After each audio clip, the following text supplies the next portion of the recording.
Agora é o famoso anfiteatro romano. Tirem bastante foto, filme. O anfiteatro romano, aqui, pra cá, Queniçá, entrada.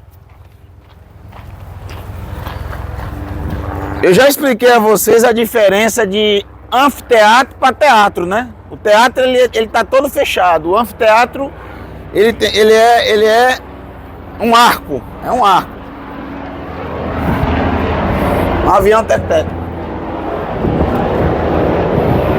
Então aqui vocês vão ter o privilégio. Isso aqui tem 2.000 anos, mais de 2.000 anos, mais de 2.000 anos isso aqui, essas pedras e tudo, mais de 2.000 anos. Vocês vão ter o privilégio de entrar num anfiteatro construído por Rhodos Hagadol, por Herodes o Grande, para Roma, porque ele sabia que Roma gostava disso. Porém, ele foi ver os anfiteatros que os romanos tinham em Roma, e ele falou: eu vou fazer um maior que o de Roma.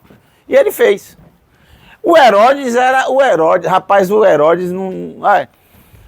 tudo de mármore. Ele fez tudo de mármore.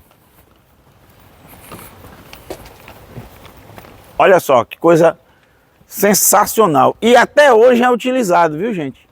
Isso aqui está pronto aqui, porque ontem à noite teve a apresentação do Yom HaShoah. Aqui foi feita a apresentação do Yom HaShoah. Quando não tem apresentação, eles tiram as cadeiras.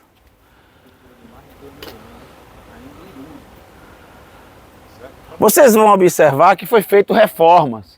As reformas que foram feitas são de pedras que não são mármore. Você vê a qualidade. Olha a diferença de algumas pedras que ainda tem um resquício do mármore. Aqui, ó, embaixo. A qualidade é outra. Aí eu... Geralmente tem show. Sim, vários cantores judaicos que vocês viram cantando, cantaram aqui. Eu queria que vocês subissem aí. Eu vou fazer uma foto. Se tem do mar, né? Foi bem projetado o local, tudo.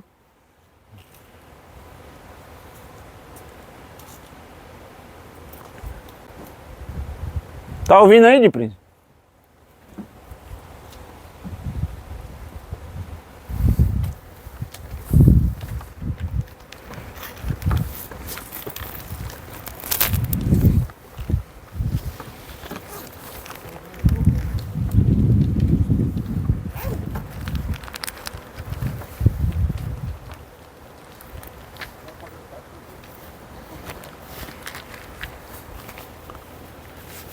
Tirem fotos, filmem.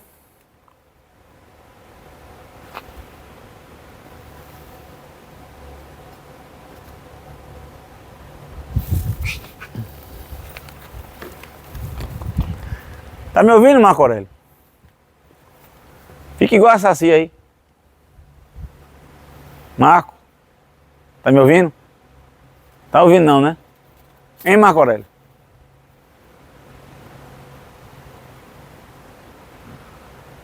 Tá ouvindo, Marco? Marco Aurélio? Fica igual a Saci pra eu ver. Agora, gente, desliguem o fone, desliga o fone, ou tira da orelha. Shalom, Marco Aurélio. Consegue me ouvir? Desligou o fone? Então, gente, isso aqui é uma tecnologia da época de Herodes o Grande. Você imagina, na época não existia microfone, o cidadão fez isso aqui e a coisa funciona. Eu não estou gritando, eu estou falando normal. Você está conseguindo ouvir? Então, isso é uma coisa extraordinária. Isso aqui é uma coisa assim que a gente fica olhando. Os arquitetos hoje não tinham a sapiência daquele homem. O Herodes o Grande, para a construção, não tem igual. Eu considero ele o rei das construções no mundo. Vocês vão ver coisas que Herodes o Grande fez, que arquiteto hoje fala, não tem como fazer isso aí. Esse anfiteatro aqui é sensacional. A forma como ele foi construído e como consegue a voz daqui chegar até vocês aí. Agora vamos fazer um teste ao contrário. Marco Aurélio, que está lá em cima. Vê se você consegue. Fala alguma coisa aí, Marco, para ver se eu consigo escutar. A direita ou a esquerda? A esquerda agora. O que mais? Eu estou lhe ouvindo bem daqui, tô perfeitamente. 100% testado, mano. Aí, ó, até o de Príncipe que tá falando baixinho, eu tô ouvindo. Muito bem. Esse aí, melhor que esse trem aqui. E alô! Gente, o que é que acontecia nos anfiteatros romanos? Não acontecia luta de gladiadores. Anfiteatro não era para luta de gladiadores. Anfiteatro era para espetáculos. Cantorias, óperas, palhaços, mágicos e também desfile de animais exóticos. Aqui existia também desfile de animais exóticos. Se trazia um elefante, se trazia animais que não tinha na região, não tinha no Império Romano, e existia também esse tipo de coisa. Os romanos gostavam de três coisas, basicamente. Eles gostavam de espetáculos, eles gostavam de banhos quentes e eles gostavam de, aí a gente vai ver ali na frente, eles gostavam de sangue, de lutas e que sempre gente morrendo. Eles gostavam muito desse tipo de luta. Pronto. Tirem a foto de vocês. Vamos seguindo. O horário, o tempo só é bom para... Viu? Liguem o fone, porque pronto, o tempo só é bom para quem pode esperar. Vamos aqui para vocês verem. Ó, mármore de Príncipe. Olha a diferença dessa pedra para essa. Olha o que o tempo fez com uma pedra comum e olha o que o tempo fez com o mármore. O mármore praticamente nada. Bom, né? Você vê a diferença de material, né? Olha a diferença, Daniel, de uma pedra da época. Olha o que o tempo fez na pedra e olha o que o tempo fez no mármore. Desgaste totalmente Diferente, né? Tá faltando quem? Jameson. A organização do Império Romano era uma coisa fabulosa. Você tinha os artesãos que trabalhavam mármore. E como é que eles conseguiam colocar esses pesos todos nesses lugares? Essas estátuas, essas pedras, através de roldanas. Porque o que é que uma roldana faz com um peso? Se você pegar um peso, você não vai conseguir. Mas se você colocar uma roldana, aquele peso ali, né, de Príncipe? Exato. Isso aí vocês sabem bem. Alô menino Raimes, alô menino Renato de Príncipe. Então, gente, olha, veja os detalhes desses entalhes em mármore. Olha que perfeição. Olha para isso. Tudo isso aqui são ruínas da estrutura que existia aqui em Cesareia. Feito à mão, sem sobrar espaço, com o mesmo tamanho. Como é que eles faziam isso? Algo chamado 3.14. Alô? O pi. O pi. Lavam para não sobrar espaço. Olha aqui o anfiteatro, ó. O anfiteatro, ele completo, ó. A parte da arquibancada, que é o anfiteatro, é isso aqui, ó. E aqui é onde tinha chamada cávea. Vocês estão sentindo esse cheiro dessas plantas? Gostoso. Muito bom. Acelerar, gente. Vamos acelerar, senão a gente não sai daqui hoje. Vamos lá. Tudo isso aqui. E cada uma é diferente da outra. Você não tem uma peça com os mesmos detalhes. Sempre tem detalhes diferentes. Olha a diferença das peças de mármore e das peças de pedras comuns. Olha, gente, a diferença que eles colocaram para vocês verem exatamente a diferença. Olha a diferença. Olha a diferença desse aqui para esse. Olha, a mesma peça. A mesma peça. Olha o mármore como tá. O mármore tá igual. Total. E o outro acabou. E os preços desse mármore deviam ser caríssimos, né? Gente, agora eu quero que vocês vejam a diferença do que é. Olha as colunas e os detalhes de construções dos dóricos, os iônicos, que são os gregos, e os coríntios também, ó. Cada um tinha um tipo de... Aqui, ó. Basicamente a diferença tá aqui, ó. Aqui em cima, né, também. Todo Felipe. É porque existe duas cesareias em Israel. Essa aqui, gente, é exatamente do período... Você vê que o mármore é um mármore de qualidade inferior. E a gente tem certeza que isso aqui é do período bizantino. Por quê, Ravisson? Vem cá e olha para essa peça e me diz aí por que é bizantino. Você já vai olhar, já vai ver. Por causa do formato da cruz aqui. Exato, por causa da cruz, por causa da cruz. A cruz é a cruz do bizantino, Constantino. Agora, olha para isso aqui, ó. Você sabe o que é aquele ali? Aquele detalhe assim, fazendo assim, um negócio assim? Sabe o que é aquilo ali? Não. Tamareira. Ali, ó, tamareiras. Elas fazem esse formato. 100% mais do que do bizantino. 300 anos depois. Gente, isso aqui é algo sensacional, que eu quero que vocês vejam. Isso aqui, ó. Alguém sabe o que é isso aqui? Sarcófago. Sarcófagos. Comedor de corpo. Sarcófagos. Sarcófagos. Sarco, o corpo, e fagos, o que come o corpo. Em todo lugar tem vagabundo. Agora, olha a diferença desse sarcófago para esse aqui. Vocês acham que esse é de um homem rico e esse é de um homem pobre? Ou esse é de um homem rico e aquele é de um homem pobre? Não tem nem o que ver, né, gente? Olha a diferença. Um feito de mármore e outro talhado feito de pedra comum. Então aqui você tem um sarcófago, sem dúvida, de um romano com dinheiro, um romano com prestígio, e aqui você tem um sarcófago de um escravo, de um servo, sem dúvida, de um homem comum. Manjedoura. Manjedoura é um coxo de animal para comer ração, comer comida. Vocês sabem o que é isso aqui? Uma pedra de moinho.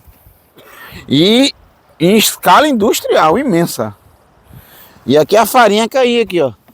Aí no meu ficava alguma coisa parecida. Exatamente. Conectava ali um pau ali.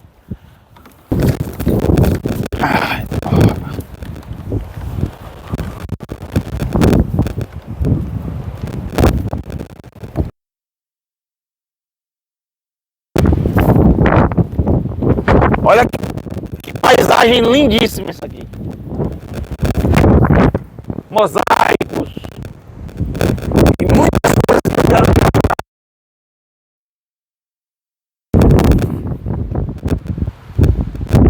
Essa é Cesareia Marítima.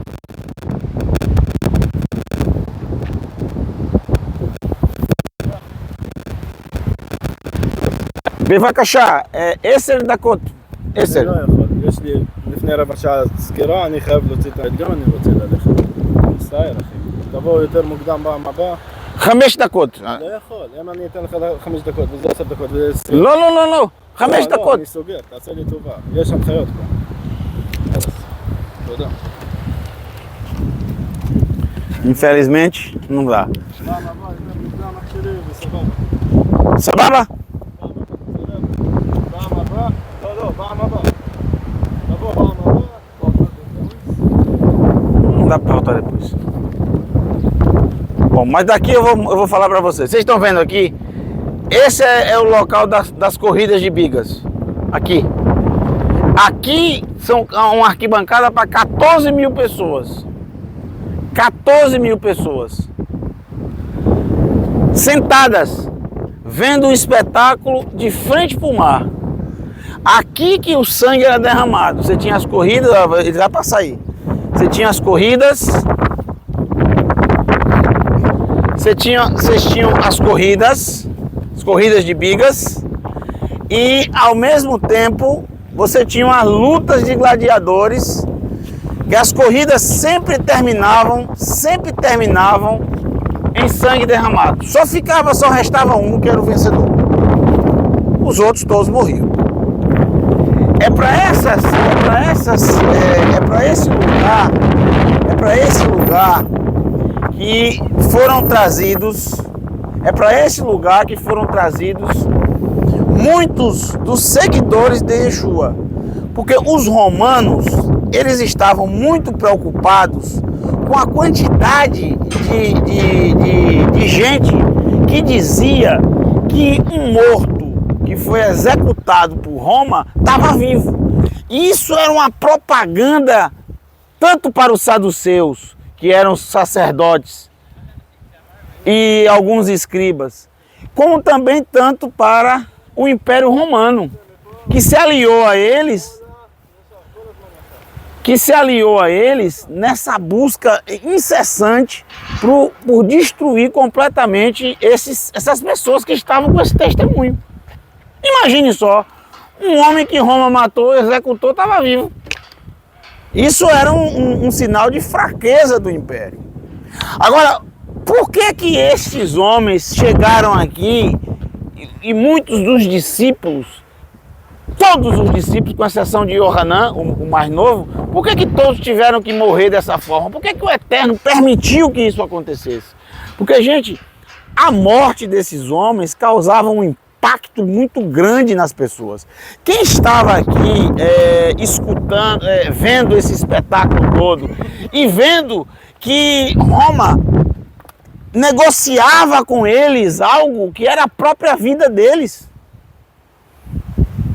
E existe um dizer muito antigo que a vida é algo inegociável. Não existe mandamento maior do que a vida. A não ser cometer idolatria e derramar sangue inocente. Só que você poderia, por exemplo, mentir para salvar a sua vida. Falou. Agora perceba bem. 14 mil pessoas sentadas aqui. 14 mil pessoas sentadas aqui. Você tem um homem acusado de divulgar que um judeu que foi morto por Roma agora estava vivo. Seu nome é Yeshua, o Nazareno. E aí as pessoas começaram a pensar, bom, estes homens não foram aqueles que quando esse Nazareno foi preso, fugiram? O principal, o mais conhecido dele, Shimon Kefa. Esse homem negou 3 vezes lá na casa do sumo sacerdote que conhecia. E ele estava vivo ainda. Yeshua estava vivo. E os discípulos fugiram e negaram. Por que agora que ele está morto, foi enterrado, esse cidadão vai dar a sua vida? Alô? Vai dar a sua vida por uma coisa que ele não acredita. Ó, só se ele estiver realmente louco. Se o cara estava vivo, eles negaram. Agora que ele morreu, o cara disse que pode tirar a minha vida, pode me matar, porque eu não vou negar uma coisa que é verdade. Eu vi, eu comi com ele. Ele passou 40 dias na terra. A ressurreição de Yeshua, ela é muito mais poderosa, o efeito dela é muito mais poderoso nas pessoas do que a sua morte. A morte de Yeshua não fez ninguém praticamente abraçar esse caminho, mas a ressurreição fez. Por quê? Porque ele apareceu vivo para muitas pessoas. E essas pessoas testemunharam, mas testemunharam, diziam, olha, eu estou falando sério, não foi uma visão não, foram várias vezes que eu vi. Eu peguei nele, eu comi com ele, eu vi ele comendo peixe, eu vi ele fazendo uma fogueira. Eu coloquei o dedo no furo do prego romano. Eu peguei nele, carne e osso, um ser humano, ele não é um fantasma. Não foi uma visão distante. Ele falou comigo, a gente comeu, ele partiu o pão, ele comeu também. Aí o Roma dizia, rapaz, você pode sair por esse portão, você sabe que uma luta de gladiador, ninguém sai vivo, só o vencedor, vocês não têm chance. O cara todo armado, cheio de... Você não tem chance, mas você, eu dou aqui, ó, eu dou o legal, que era assim que os romanos faziam, legal. Daí que vem esse termo. Você vive, aqui você morre. Eu faço assim e ele vai salvar a sua vida. É só você dizer que você mentiu, você enganou. E ele dizia, não, pode me matar. E eram mortos da forma mais brutal possível, com animais selvagens, cortando, decapitando. E o prefeito romano, ele achava que tinha... matou ele ali, já foi. Matou um discípulo ali, acabou. Mas o que acontecia na arquibancada? A pessoa não voltava para casa sem estar com a pulga atrás da orelha. Peraí, rapaz, qual é a pessoa que vai tirar a vida assim por uma mentira? Por uma mentira. Se o cidadão está morto, ele não vai mentir, cara. Se o cara estava vivo, ele negou, agora que ele está morto, agora ele vai ser fiel? Não, rapaz, esse cara viu, ele está vivo mesmo. E aí ele procurava saber, e aí ele ia investigar, e aí uma alma que foi morta ali gerava 10, 5, 7.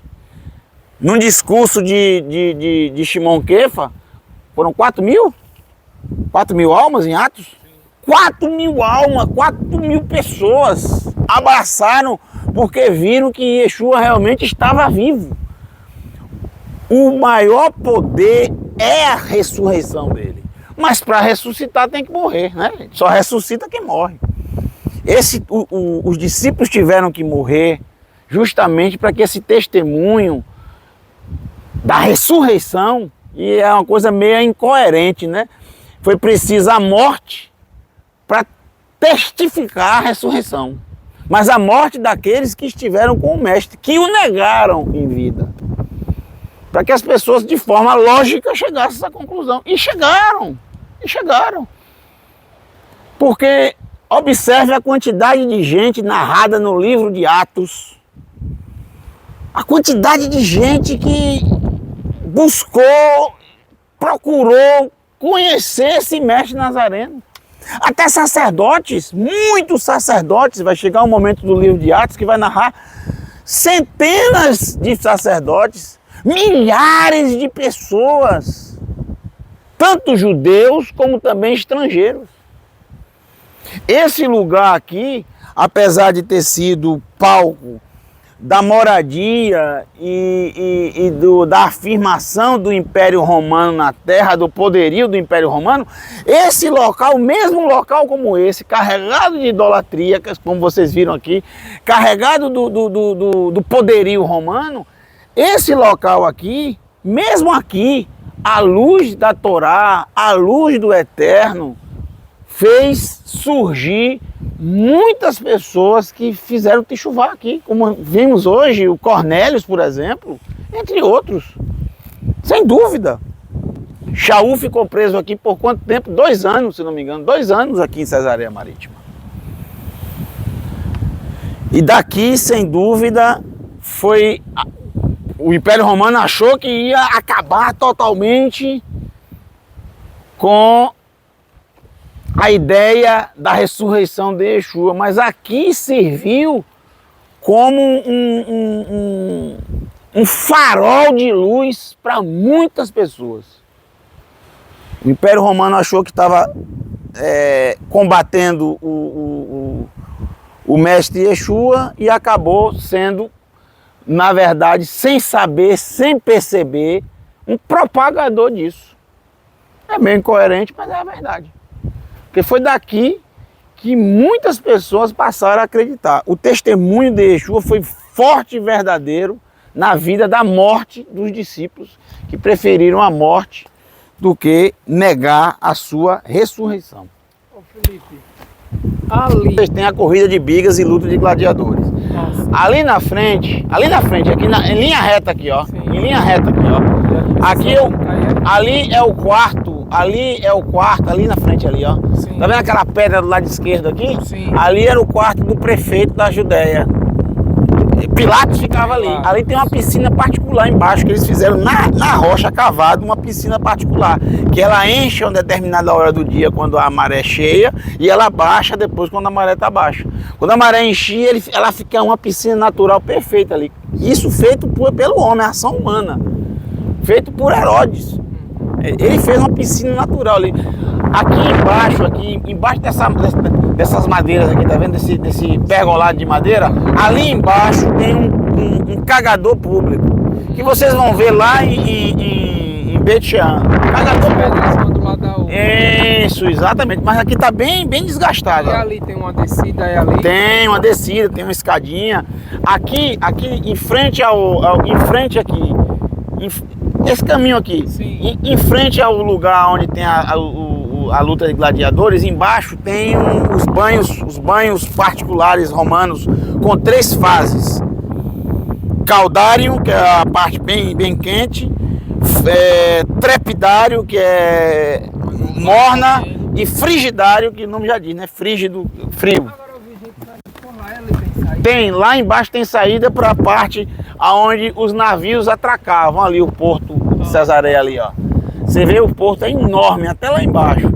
E aquela parte ali é uma parte mais nova de Cesareia, do lado de lá, que é a parte dos cruzados, do período dos cruzados, 1100 da nossa era, 1100 da nossa era.